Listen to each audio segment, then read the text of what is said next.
જય શ્રી કૃષ્ણ। આ બ્રેડ બનાવવા માટે ફ્રન્ટમાંથી મિડલ પાર્ટીશન કરી અને ફ્રન્ટમાંથી એક સેક્શન લઈ એના બે ઇક્વલ પાર્ટ કરી એની નોટ બનાવી દઈશું। અહીં નોટ બનાવેલા પાર્ટમાંથી એક પાર્ટને નીચેની સાઈડ છોડી દેવાનો છે અને બીજા પાર્ટને હાથમાં પકડી રાખવાનો છે। એની સાથે ફ્રન્ટમાંથી બીજા હેરને એડ કરીશું।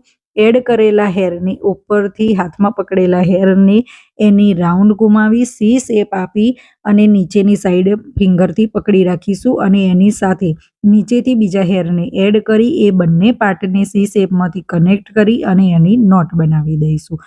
અહીં આપણે એ વાતનું ધ્યાન રાખવાનું છે કે જે પાર્ટને હાથમાં પકડી રાખ્યો છે એને એડ કરેલા હેરની ઉપરથી રાઉન્ડ ઘુમાવી સી શેપ આપી અને નીચેની સાઈડ ફિંગરથી પકડી રાખીશું અને બીજા હેરને નીચેથી એડ કરીશું। એ બંને પાર્ટને સી શેપમાંથી કનેક્ટ કરી અને એની નોટ બનાવી દઈશું।